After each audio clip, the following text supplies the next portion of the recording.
Tu penses encore qu'il faut courir après, prouver ta valeur, multiplier les efforts pour capter son attention. Tu crois que plus tu donnes, plus elle s'attachera. Pourtant, si tu observes avec lucidité, tu remarqueras une chose dérangeante. Les hommes qui en font le moins, qui semblent presque détachés, sont souvent ceux qui marquent le plus profondément. Ce n'est pas un hasard, ce n'est pas un jeu.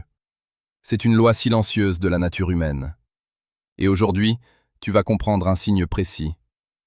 Un comportement qu'elle adopte, souvent sans s'en rendre compte, et qui révèle quelque chose de beaucoup plus profond que de simples mots. Si elle fait cela, alors tu n'as plus besoin de la conquérir. C'est déjà fait. Mais attention, mal interpréter ce signe peut te faire tout perdre. Parce que ce que les hommes ignorent, ce n'est pas comment attirer une femme, c'est comment reconnaître le moment exact où ils doivent arrêter d'essayer. Le stoïcisme nous enseigne une chose essentielle. Ce qui est déjà acquis n'a pas besoin d'être poursuivi. Marc Aurèle l'exprimait autrement, en rappelant que l'agitation inutile est une forme d'ignorance. Quand tu continues à forcer une situation qui est déjà en ta faveur, tu détruis toi-même ton avantage. Et c'est exactement ce que font la plupart des hommes. Ils ressentent un intérêt, mais au lieu de l'observer calmement, ils paniquent. Ils accélèrent, ils parlent trop, ils donnent trop, ils cherchent à sécuriser ce qui, paradoxalement, était déjà sécurisé. Alors ils perdent.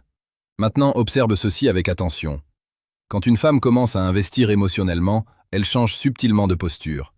Elle ne se contente plus de répondre, elle commence à anticiper. Elle cherche à maintenir le lien. Elle crée des occasions, même insignifiantes, pour rester connectée à toi. Elle t'écrit sans raison claire. Elle relance une conversation morte. Elle te partage des détails de sa journée que personne d'autre ne demanderait. Et surtout, elle commence à te donner du temps non sollicité. Ce point est fondamental. Le temps est la ressource la plus précieuse qu'un être humain possède. Sénèque insistait déjà sur cela. Les gens protègent leur argent, mais gaspillent leur temps sans y penser. Pourtant, quand quelqu'un choisit de t'offrir son temps, ce n'est jamais anodin. Si elle fait cela, si elle te donne spontanément de son attention, de sa présence, sans que tu aies à la réclamer, alors quelque chose a déjà basculé. Mais voilà où la plupart échouent. Ils voient ce signal, et ils deviennent avides. Ils répondent immédiatement. Ils augmentent la fréquence. Ils deviennent disponibles à l'excès. Et ce faisant, ils détruisent la tension naturelle qui avait créé l'attraction. Épictète enseignait que le contrôle de soi est la vraie liberté. Celui qui dépend des réactions des autres devient esclave. Et dans ce contexte, l'homme qui devient esclave de l'attention qu'il reçoit perd immédiatement sa position. Comprends bien ceci. Quand elle investit, tu n'as plus besoin de prouver. Tu dois seulement maintenir ton centre. Cela ne signifie pas devenir froid ou distant de manière artificielle. Cela signifie rester stable, ne pas surréagir, ne pas chercher à amplifier ce qui est déjà en train de croître naturellement. C'est comme un feu. Si tu souffles trop fort dessus, tu l'éteins. Si tu l'ignores complètement, il meurt. Mais si tu laisses l'air circuler naturellement, il grandit de lui-même. La majorité des hommes ne savent pas laisser les choses se développer. Ils interviennent trop tôt. Ils confondent présence et pression. Et c'est là que tout se joue. Parce que lorsqu'une femme commence à faire des efforts pour rester en contact avec toi, elle entre dans une dynamique intérieure très particulière. Elle commence à s'impliquer émotionnellement. Elle commence à justifier inconsciemment son intérêt. Et plus elle investit, plus elle se convainc elle-même que tu es important. C'est un mécanisme psychologique puissant, mais il est fragile. Si tu deviens trop disponible, tu casses ce mécanisme.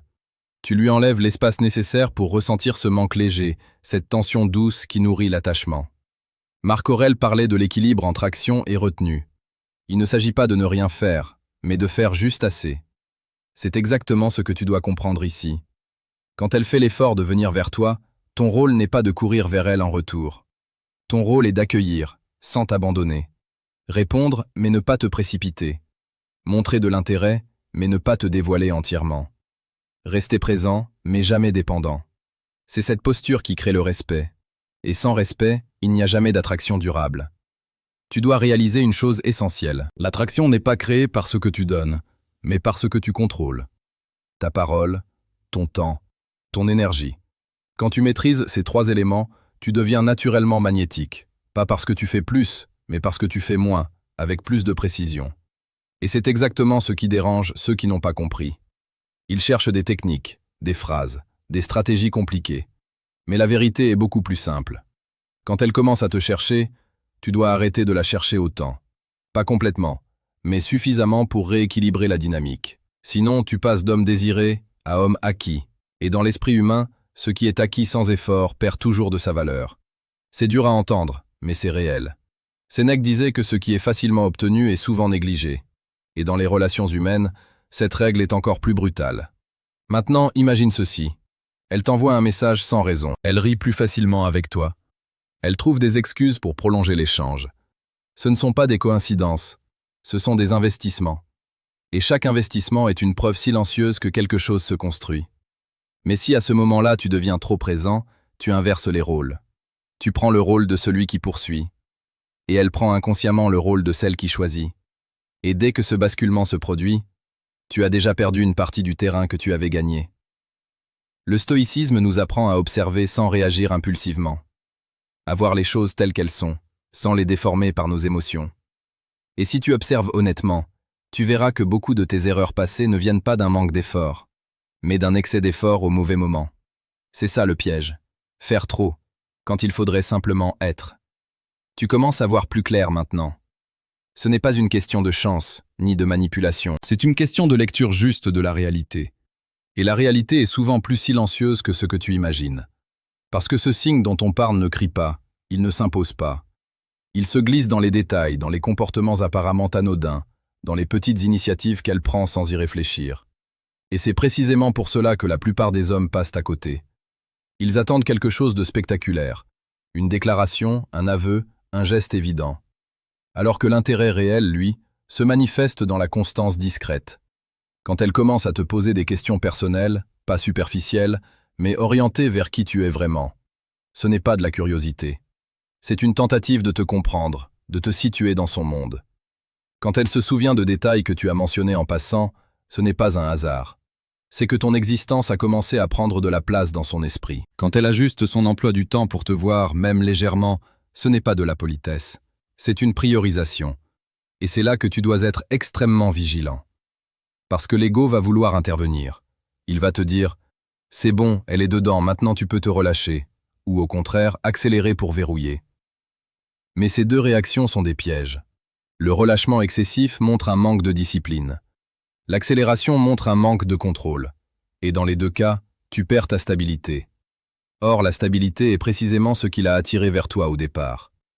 Épictète rappelait que ce qui trouble les hommes, ce ne sont pas les choses, mais le jugement qu'ils portent sur ces choses. Et ici, ton interprétation de ces signes peut soit te renforcer, soit te faire chuter. Si tu interprètes son intérêt comme une validation dont tu avais besoin, tu deviens dépendant. Si tu interprètes son intérêt comme une information, tu restes maître de toi. Et c'est cette nuance qui change tout. Tu dois voir ses actions comme des données, pas comme des récompenses. Elle investit? Très bien, tu observes. Elle se rapproche? Très bien, tu accueilles. Mais tu ne changes pas ton rythme pour t'adapter à son émotion du moment. Tu restes constant. Parce que la constance crée la sécurité, et la sécurité crée l'attachement. C'est paradoxal mais réel. Une femme ne s'attache pas à l'homme qui fait le plus d'efforts visibles. Elle s'attache à celui qui reste stable, même quand l'émotion monte. Celui qui ne panique pas. Celui qui ne cherche pas à contrôler. Celui qui n'essaie pas de posséder. Marc Aurèle écrivait que l'homme doit être comme un rocher contre lequel les vagues viennent se briser, sans jamais l'ébranler. Et dans cette dynamique, tu dois être ce rocher. Pas froid, pas distant, mais solide. Présent sans être envahissant. Attentif sans être dépendant. C'est cette posture qui transforme l'intérêt en attachement profond. Maintenant, il y a un autre signe encore plus révélateur. Un signe que peu d'hommes remarquent, mais qui est pourtant décisif. C'est lorsqu'elle commence à te tester. Pas de manière agressive, pas de manière évidente, mais subtilement. Elle peut devenir légèrement distante, moins réactive, un peu plus imprévisible. Et la plupart des hommes paniquent à ce moment-là. Ils pensent que l'intérêt disparaît. Alors ils compensent. Ils écrivent plus. Ils donnent plus. Ils cherchent à récupérer ce qu'ils croient perdre. Mais en réalité, ils échouent à un test invisible. Parce que ce comportement n'est pas un retrait, c'est une observation. Elle regarde si tu restes le même quand elle change légèrement son attitude. Elle observe si ta stabilité dépend d'elle, ou si elle vient de toi. Et si elle voit que tu deviens instable, que tu t'agites, que tu cherches à la rassurer constamment, alors quelque chose se casse. Pas forcément immédiatement, mais progressivement. Parce que tu viens de montrer que ton centre n'est pas solide. Sénèque disait que l'homme fort est celui qui ne vacille pas sous la pression. Et ici, la pression n'est pas extérieure, elle est émotionnelle. C'est subtil. Mais c'est là que tout se joue, Quand elle se retire légèrement, ton rôle n'est pas de combler le vide. Ton rôle est de rester aligné, continuer ta vie, continuer ton rythme, répondre normalement, sans chercher à corriger. C'est cette absence de panique qui crée un effet puissant. Parce qu'elle comprend alors que tu n'es pas dépendant de ces variations. Et c'est précisément ce qui renforce son attraction. Tu dois comprendre une chose essentielle. L'attraction n'est pas un état fixe, c'est un mouvement. Et ce mouvement a besoin d'espace pour exister. Si tu remplis tout l'espace, il n'y a plus de mouvement, plus de tension, plus de désir. C'est pour cela que le stoïcisme est si puissant dans les relations humaines. Il t'apprend à ne pas interférer inutilement, à laisser les choses évoluer naturellement, à ne pas agir sous l'impulsion, mais sous la maîtrise. Et cette maîtrise se ressent. Elle ne se voit pas directement, mais elle influence tout. Ta manière de répondre, ton timing, ton énergie, et surtout, ton silence. Parce que parfois, ce que tu ne fais pas est plus puissant que ce que tu fais. Ne pas répondre immédiatement, ne pas relancer inutilement, ne pas chercher à remplir chaque vide. Ce sont ces absences d'action qui créent de la valeur. Pas par manipulation, mais par respect du rythme naturel. Et quand tu respectes ce rythme, tu deviens rare. Et ce qui est rare devient précieux. C'est une loi universelle. Maintenant, à ce stade, tu dois te poser une question honnête. Est-ce que tu es capable de rester stable, même quand les choses vont bien? Parce que c'est souvent là que les hommes échouent le plus. Pas dans le manque, mais dans l'abondance. Quand ils sentent que ça fonctionne, ils perdent leur discipline. Ils deviennent excessifs, et ils détruisent ce qu'ils avaient construit. C'est pour cela que la maîtrise de soi est la clé, pas pour attirer, mais pour conserver. Et si tu arrives à maintenir cette posture, alors oui, quand elle commence à investir, à te chercher, à s'adapter à toi, à tester ta stabilité sans te faire sortir de ton axe, tu peux le comprendre sans arrogance, sans précipitation, sans illusion. Tu n'as plus besoin de la conquérir, parce que d'une certaine manière, elle s'est déjà rapprochée d'elle-même vers toi. Et c'est ici que tout devient encore plus subtil. Parce qu'à ce stade, beaucoup d'hommes pensent avoir gagné. Ils se disent que l'intérêt est installé, que l'attachement est en place, que la dynamique est acquise. Et c'est précisément à ce moment-là qu'ils commencent à perdre sans s'en rendre compte. Pourquoi? Parce qu'ils arrêtent d'être attentifs. Ils cessent d'observer. Ils remplacent la présence consciente par des automatismes. Or, rien dans la nature humaine n'est figé. Tout évolue, tout fluctue, tout respire. Le stoïcisme nous rappelle que ce qui dépend de toi, ce n'est pas le comportement de l'autre, mais ta manière de rester aligné quoi qu'il arrive. Et cette idée devient encore plus importante quand l'intérêt est déjà là. Parce que maintenir vaut plus que conquérir. Tu dois comprendre que ce moment où elle s'investit, où elle vient vers toi, où elle te donne de son temps, de son attention, de son énergie, n'est pas une fin. C'est un début. Un terrain fragile qui demande de la justesse. Et cette justesse repose sur une chose simple, mais difficile. Ne pas changer qui tu es sous prétexte que ça fonctionne. C'est là que beaucoup dérapent. Ils deviennent plus disponibles qu'avant, plus prévisibles, moins centrés. Ils perdent cette légère distance intérieure qui créait leur force. Et sans cette distance, il n'y a plus de tension. Sans tension, il n'y a plus de désir. Marc Aurèle rappelait que l'homme doit rester fidèle à sa nature, peu importe les circonstances.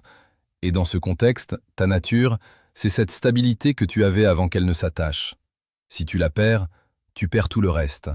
Mais si tu la conserves, tout s'approfondit. Alors concrètement, qu'est-ce que cela signifie pour toi? Cela signifie que tu continues à vivre pleinement, sans réorganiser ton existence autour d'elle.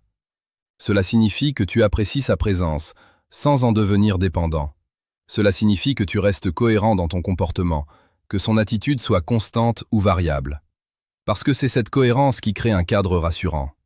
Et paradoxalement, c'est dans ce cadre que l'attraction devient plus forte.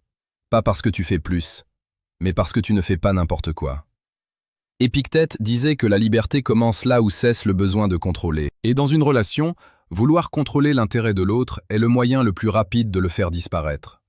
Tu n'as rien à forcer, rien à prouver, rien à accélérer. Tu as simplement à rester aligné, et c'est cette simplicité qui est difficile à accepter. Parce que l'esprit humain aime compliquer. Il veut agir, intervenir, corriger, optimiser. Mais parfois, la meilleure chose à faire est de ne pas interférer, de laisser l'autre continuer à investir, de laisser le lien respirer, de laisser le temps faire son travail. Sénèque insistait sur la patience comme une forme de puissance. Celui qui sait attendre sans s'agiter possède déjà un avantage invisible. Et dans ce contexte, attendre ne veut pas dire ne rien faire. Cela veut dire ne pas perturber ce qui fonctionne. C'est une nuance essentielle. Tu continues d'être présent, tu continues d'échanger, mais tu ne cherches pas à pousser plus vite que le rythme naturel. Parce que tout ce qui est précipité se fragilise, et tout ce qui grandit lentement s'enracine profondément. Maintenant, il y a une vérité que tu dois accepter. Même si elle s'investit, même si elle te montre de l'intérêt, même si les signes sont là, rien n'est garanti. Pas parce que tu n'es pas assez, mais parce que rien dans la vie n'est permanent. Et c'est justement pour cela que le stoïcisme est si puissant. Il t'apprend à apprécier sans t'attacher de manière excessive, à vivre pleinement, sans devenir dépendant, à avancer, sans chercher à posséder. Parce que dès que tu veux posséder, tu crées de la peur de perdre. Et cette peur se ressent. Elle influence ton comportement. Elle te rend moins libre, moins naturel, moins solide. Et c'est exactement ce que tu dois éviter. Tu ne veux pas être l'homme qui a peur de perdre. Tu veux être l'homme qui reste lui-même, que la personne reste ou parte. C'est cette indépendance intérieure qui crée le respect le plus profond. Et ce respect alimente l'attraction bien plus que n'importe quelle technique.